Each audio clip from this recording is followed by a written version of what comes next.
Hi, I'm speaking to Jane Turner again today, and we're talking about the imposter syndrome. I've had a very interesting experience this morning, and it's something that I've been pushing through for a very long time. And I was going to be doing something with Jane which broke the boundaries this morning. It hasn't quite worked out yet, but it may. So basically, imposter syndrome is when you don't feel good enough, and you are completely capable of doing this thing, but there's all of this inner turmoil saying I'm not this and I'm not that. And one of the things for me is I always tell myself I'm not a teacher, and I don't want to front the front of my website or the magazine because it's all about the experts and it's not about me because I'm not a teacher. That's right. And I've been thinking about that. I'm actually I did train a trainer for neuro-linguistic programming, so I'm actually qualified to train people to be a practitioner. So in fact I am a teacher, but I've got all of this negative stuff going on in my head which really prevents me from reaching my potential and standing up as a proud owner of my company and being able to say I'm a teacher and these are all of my other experts who are teachers as well, rather than trying to be in the background. I need to step up and do that, and I've been thinking about it for a while, and this morning was going to be the morning where we did a Facebook Live, and I was just going to talk, which is another fear of mine because I've always wanted to stay small because my very young years, it wasn't safe for me to be seen. So I've got these two things going on. I'm not a teacher and it's not safe for me to be seen. So when we went to do the Facebook this morning, I was shaking like a leaf. I thought I was going to be sick. It was awful. And luckily you were here to hold my back and say, it's all okay. And then the Facebook didn't work, so we didn't actually end up doing it. But what's really curious, I mean, imposter syndrome is a curious thing, and we'll talk a little bit more about it in a moment. But what's really curious to me is you are sitting here talking to the camera that's over there, and that's not a problem anymore. So it was a big problem. This would have been a problem. Oh, yes. Brilliant. Yeah, okay. Being seen on the website, having a video of me on the website was a problem. I've broken through that boundary. Standing up at my own event, interviewing people would have been a boundary. I see. This is a boundary. So, but going live, now live is, I think, the next big thing. And once I break through that, I feel like that's it. I've done everything. So look, really, what's behind imposter syndrome is fear, plain and simple. And a lot of it. You use the word safe, and that's what you're seeking, to be safe. And we all seek to be safe, and we've got a different idea of what safe and not safe is. But what gives rise to imposter syndrome is vulnerability. So whenever we're putting ourselves out of our comfort zone, this feeling will bubble up about, well, I'm not good enough. And even though I've achieved all of these things, that's just been by accident or luck. You know, somehow I've managed to pull it off, but at any time the curtain's likely to be thrown back and there I'll be exposed. And I'll be, people will be able to see how dumb I am. For kids, for example, who were brought up and praised for the fact that they get great marks and, there's never any trouble, and they get to value themselves for being smart and never causing any trouble. Now, can you imagine how limiting that is for somebody? And in your case, to stay safe, that's the thing that you value more than anything. And to stay safe. And still do. Is an incredible small box that you've stuffed yourself into for however many years. And I'm sorry, but you have already now recognised that you're not going to be able to fit into that box anymore. Bummer. Well, the thing is, I was just saying. Isn't this great? I love this. This moment is gold. The fact that Facebook didn't work, I feel really deflated now because I just want to do it. So my energy towards doing it is completely different to when I was shaking and almost crying half an hour ago. Yeah.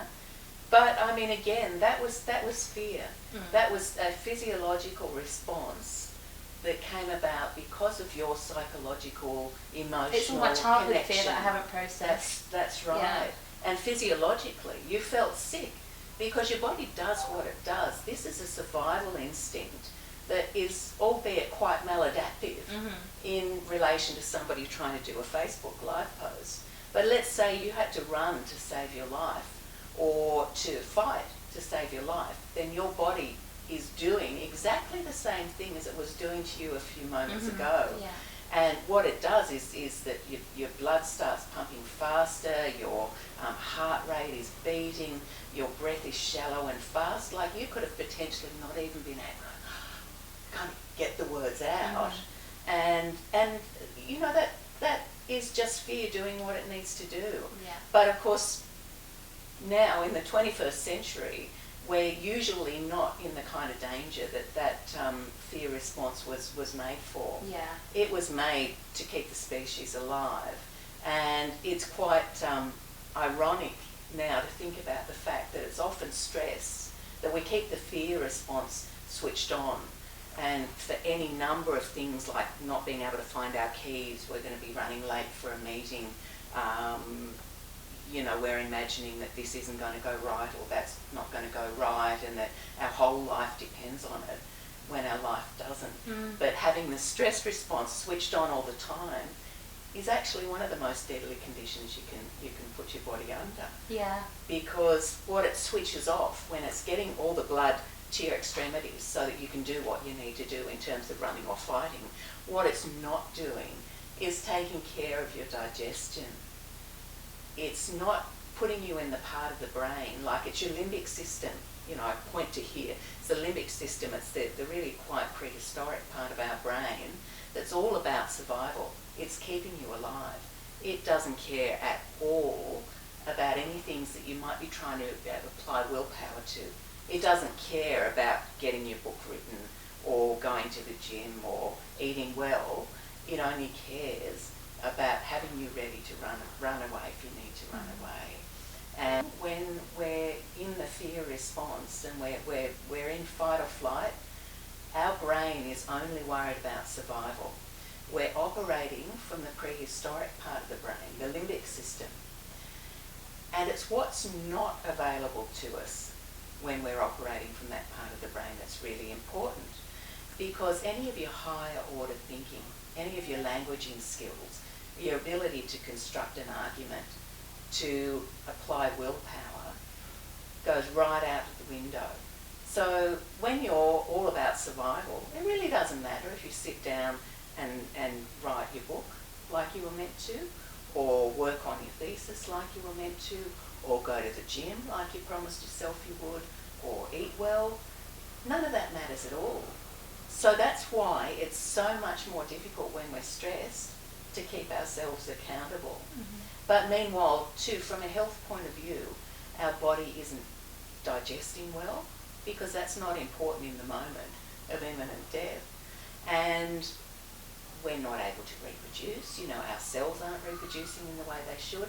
And, you know, it's so much harder to get pregnant. So really there's a lot at stake here. That imposter syndrome might sound like something that you think, oh, look, I can live with that. I can avoid these things that I feel vulnerable doing.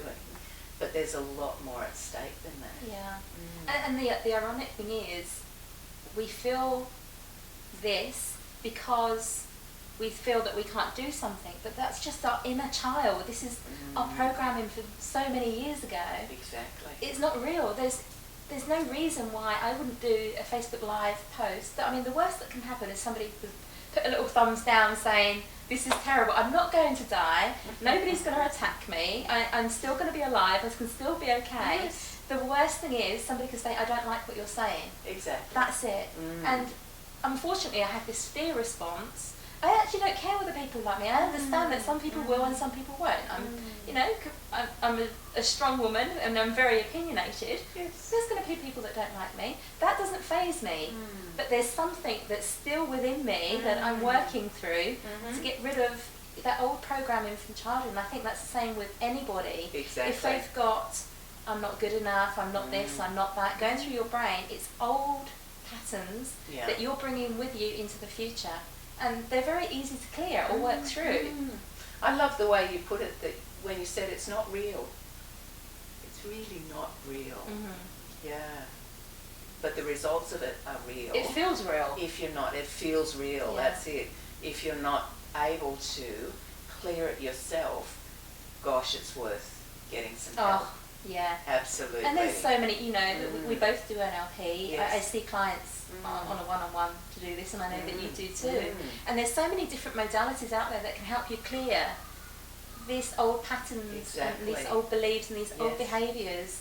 Because it's until you can get rid of those, you're always going to be stuck in, I'm not good enough. And you're never going to live the life that you really want if you don't feel good enough to do that, and you don't love yourself, and you don't feel that you're capable of doing that thing that you are actually capable of. Yes. So if somebody wants to find you, Jane, and learn more about this, where will they find you? Well, they'll find me at wellnesscoachingcollective.com. And I would love to talk to anybody who is feeling stuck and who gets a sense now that it might be imposter syndrome. Because no matter what you call it, it is that. It's fear. It's fear. And we know how powerful fear is, but that's why we have jobs, isn't it? Doing what we do. That's why there are coaches in the world. Cool. Well, thank you so much again for coming in, and I love speaking to you, and I'm sure we'll do another one in the future. Thank you, Shane.